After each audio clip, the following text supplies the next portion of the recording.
live with Tao, living in the light of an awakened one. Today is 12th of April 2025. On 12th of April 1974, on Friday, an awakened master, a female,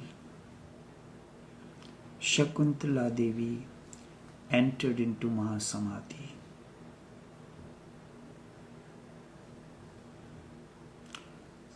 12th of April 1974 is the Samadhi day of Naqshbandi Sheikh Shakuntala Devi, my grandmother, and consort of Sheikh Brij Mohan Lal. A few incidents I will remind before we go into the main topic. She was in a state of coma. Wednesday morning,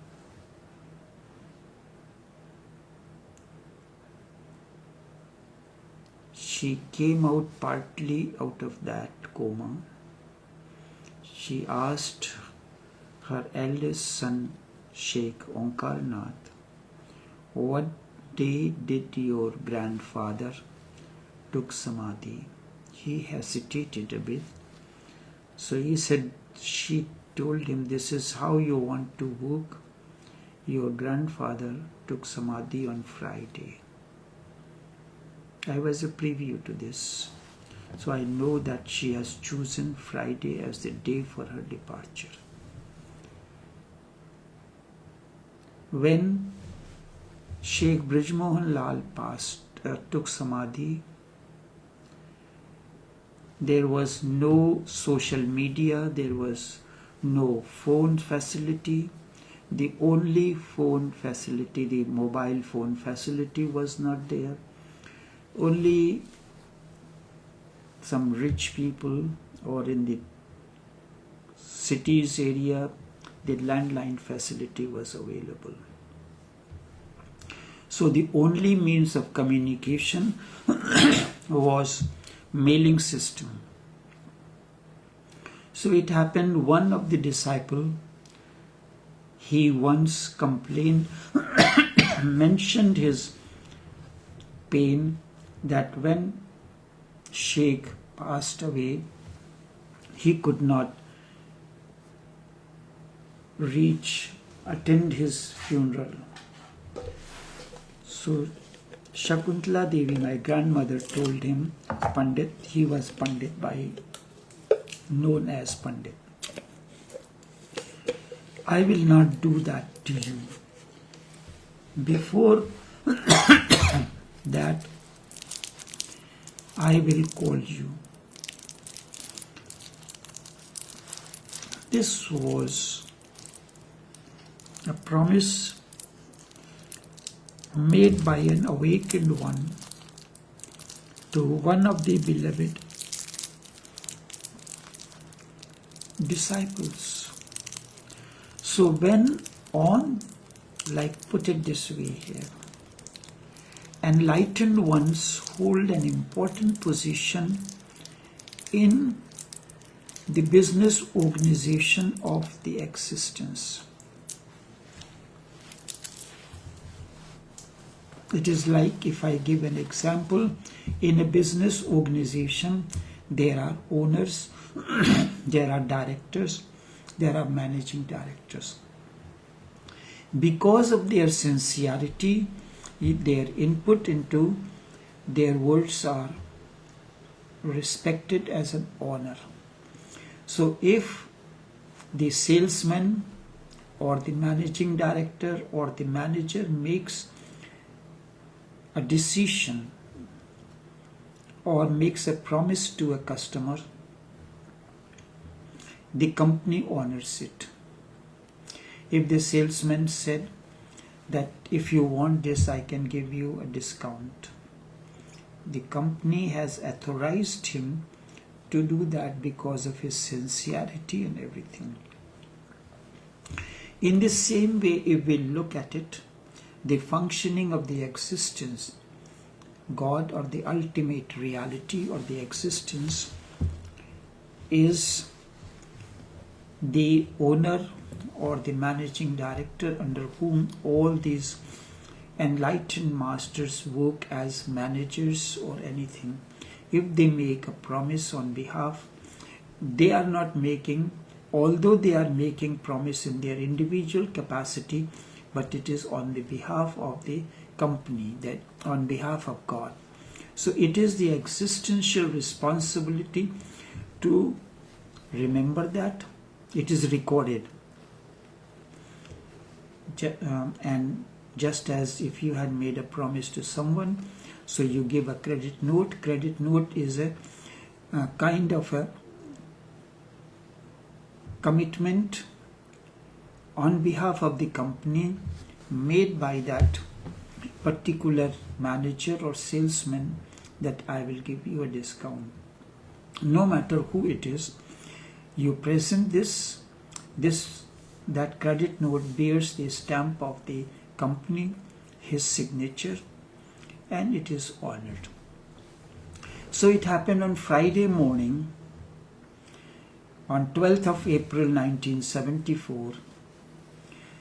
I was the gatekeeper, trying to open the gate and all that thing there in the night to lock it, because I was one of the young ones, and all other my cousins and so they were much younger and smaller.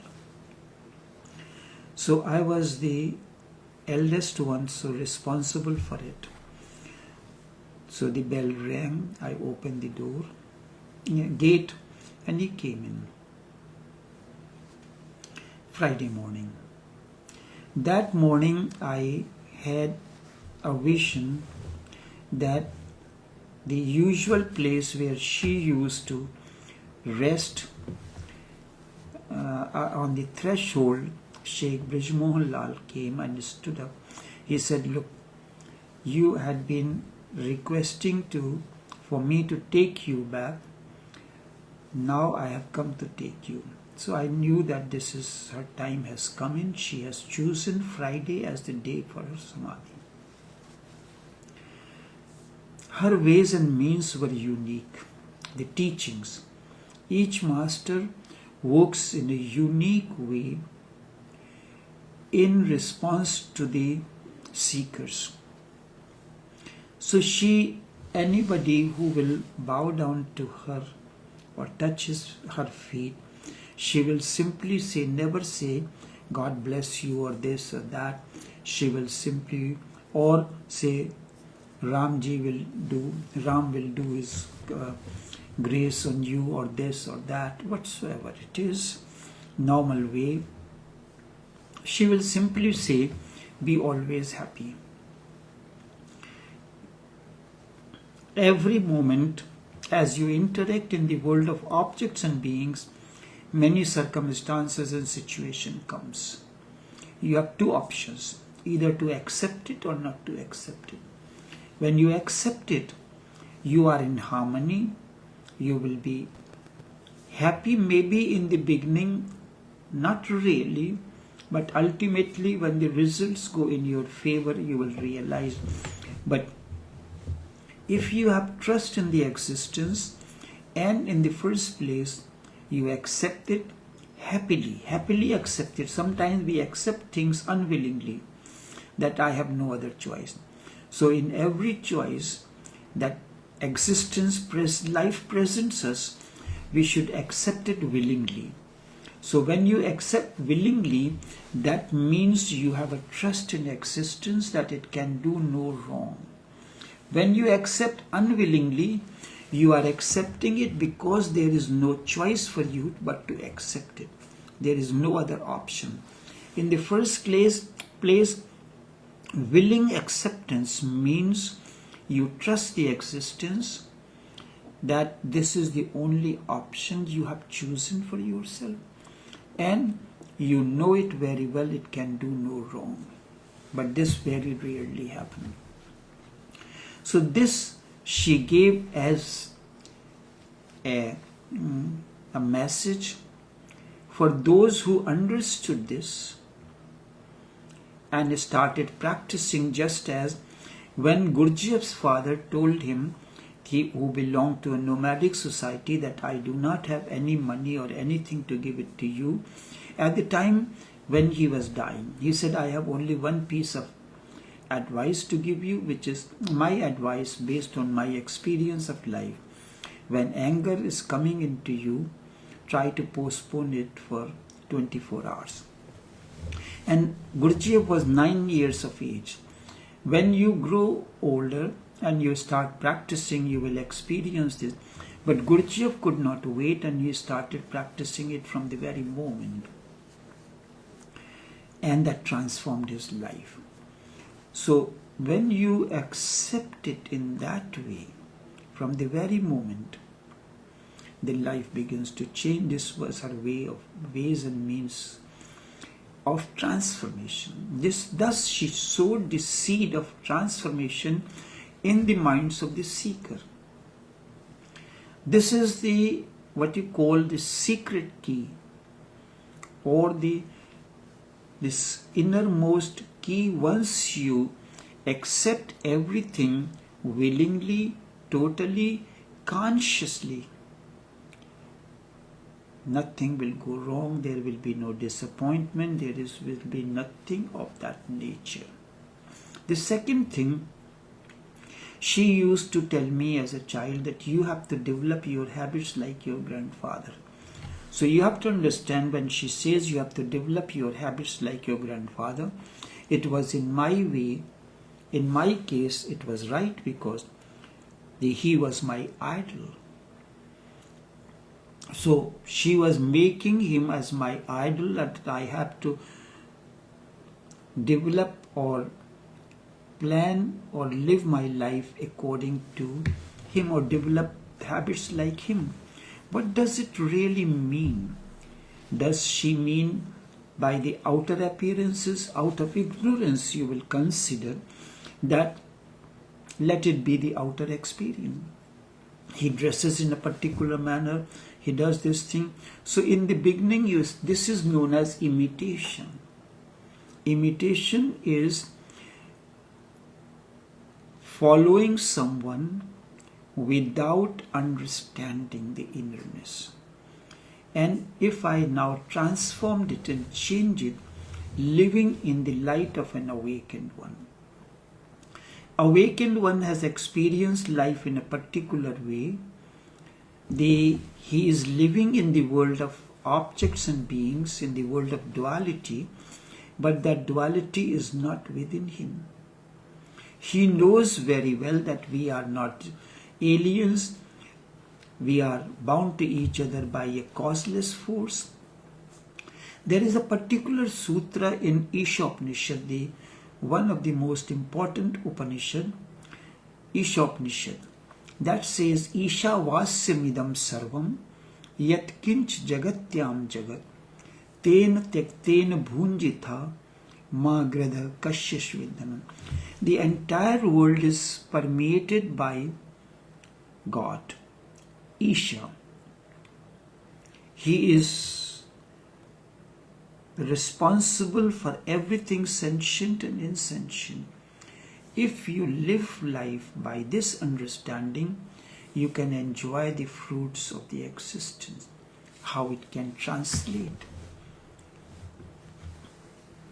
You are working in an organization. You are very sincere, loyal, respecting, honoring, and your effort is to raise the image of the organization so that it grows manifold. You are the most trusted person. So what will happen? You will be given certain rights, certain privileges, certain, that is, we call it the privileges and you can enjoy the benefits, the fruits that the owner and or the managing director can enjoy. So when the entire existence is permeated by God, He is the custodian of everything sentient and insentient, you realize that it is the children, we are children of one. It is something like that. If you think that we are all one, we are breathing from one source, we are getting the light from one source, rainfall comes from the same source of the cloud, so we are one.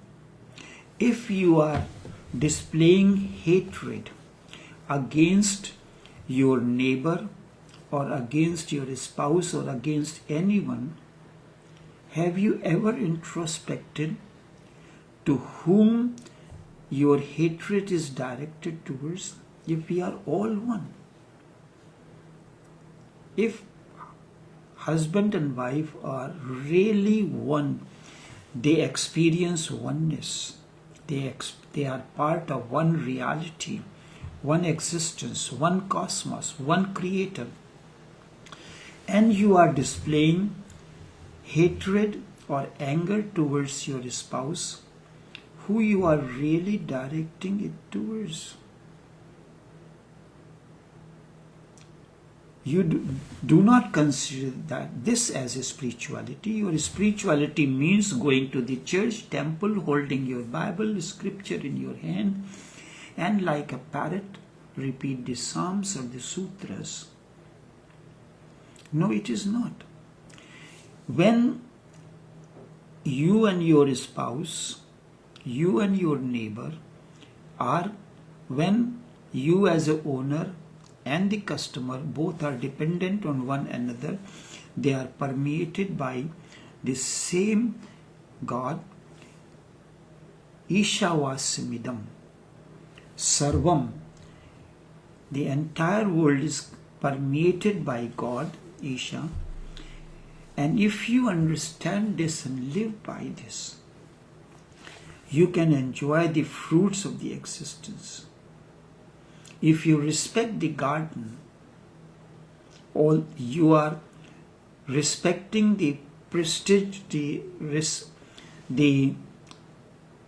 your effort is to raise the status of the garden where you are working, take care of all the plants in different ways. It has to be taken care of.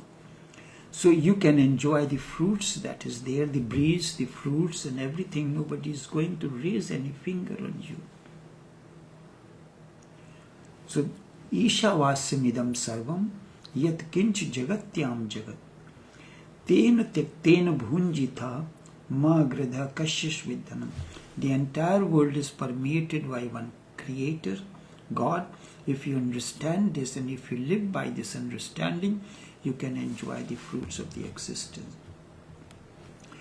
So, if you are displaying your hatred towards your neighbor or towards your spouse, introspect who you are really directing towards.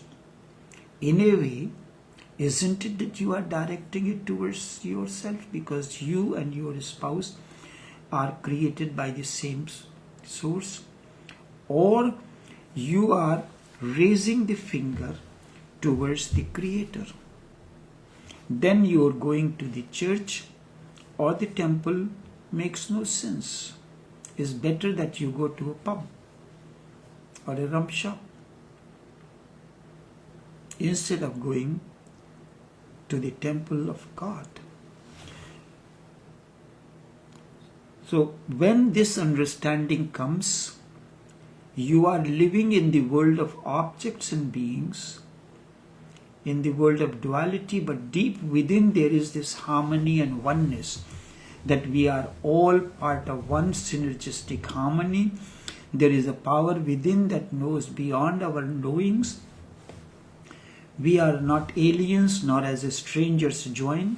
We are bound to each other by a causeless force. In the beginning it will be difficult. It will be like imitation. You are trying to make an effort to remember that I have to develop habits like this person who is living in this harmony. In the beginning at times you may forget. It's like you have to think in terms of that you have to observe your breathing, or you are watching the movement on the second's hand. As in the watch, the second's hand is moving, you are simply to watch that, but many times your mind will get distracted, go out, and you will forget that you were supposed to do this. So as you are interacting or traversing along the life's roads in the world of objects and being, many times you will forget that you are to develop your habits like you are to live in the light of an awakened one. You will forget. Slowly and slowly, that forgetting, slowly and slowly, as you continue to effort, your austerity continues, then slowly and slowly it may happen, the gap between forgetting the action and forgetting will start getting less. And a moment will come when it starts overlapping. The moment you have to interact in the outer world with anybody, you immediately remember that. So you now remember, but it has not become part of your own growth. It is like in you is like a plastic flower, which have no smell, but it looks like a real flower. So it will be like that situation. So you are going through various stages, various situations, and ultimately a moment will come, then it will be part of your life. Without any effort, naturally you will act like that awakened one. You may have developed an awakened the idol that you have to be like that. So as my grandmother told me that you have to develop your habits like your grandfather. So in a way, she gave me this understanding that he should be your idol, the one who you are following. So on Facebook, we follow that in your the Facebook page, there are followers and following. You are following many people, and many people are following you, so they are followers. You are following your grandfather, you are following Buddha, so you are a follower of Buddha. So Buddha has a long following of X amount of people. So one who you are following, you try to see what this man has written or posted on his Facebook. So if something appeals to you, you share it on your post. It appeals to you. So slowly and slowly, by continuing to follow the one whose messages you like, you start sharing those messages. In the beginning, this is how it starts. Then ultimately, it becomes part of your own growth. It begins to grow in you, and your life starts changing in the light of that who you are following. The messages that are there. So these messages that are being posted on the Facebook is like manifesting the light. So you read that post, you share it first. This is how it goes on normally. You like it, you love it, you share it, and then after some time it starts growing within. When again and again you see the same thing happening, and then when you read this, it creates a kind of a ripple within you, a kind of a joy, a kind of something which is cannot be expressed into the words, an inner joy. Then you start putting that particular message into your personal life. So slowly and slowly, this is the austerity. This is like going to the temple. It is like going to read the scriptures or following a mantra. And slowly it becomes part of your life, part of your understanding first, and the way you interact. Now you are beginning to live in the light of the awakened one. All the awakened one, they may appear to be different. Their teachings may be different, like a professor of philosophy, professor of chemistry. The principle of the Newton's law of gravitation is the same. It does not change whether it is being taught in Germany or France or Italy or England or India or Timbuktu or somewhere else. The expression, the language and the example changes. So all the professors who are teaching Newton's law of gravitation, they are like the enlightened ones who are following, who are teaching the principles of the law of gravitation of Newton to different students in different conditions, who understand different languages and different examples. So that's the only difference between the awakened one. You understand the German language, follow that. Follow that German teacher who teaches you. So during the college we were given a medium. There was a possibility that you can use the Hindi medium or English medium. So Hindi medium, the same Newton's law of gravitation is taught in Hindi language, and in English medium it was taught in English language. So in India, colleges and certain colleges, both mediums were available. In Germany, everything is taught in German language. In France, everything is in French language. So does not matter which of the awakened one you follow, their experience of inner oneness, harmony and bliss remains the same. Its expression differs. If you like my expression of inner harmony and oneness, follow it.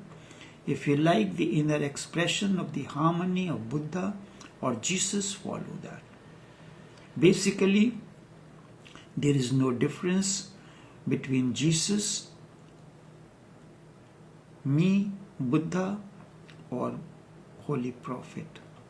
Both reflect harmony with existence. Both reflect inner harmony and oneness between body, mind and energy. At the three layers they are one. But their language, their expression differs. That's the only difference. So living in the light of the awakened one is the only message that I was given, but it was in a different way, that you have to develop your habits like that of your grandfather. In the beginning, it comes like imitation. Slowly and slowly, you start the light, that harmony, the reflection of harmony and oneness manifest through the awakened one starts happening through your life also. You have experienced that inner harmony and oneness and blissfulness, so you start sharing with others. So in the way, if you have learned the art of music and you have experienced the joy in music, you start sharing that joy that you have experienced within through music, through your songs. If you are a chef, you have experienced this joy or happiness within, You have experienced it in the form of a taste, but taste is the blending of different spices, the process techniques, and you are translating it, that inner joy, through the taste that you create in a particular dish that you are creating it for the one who has ordered that. Enough for now.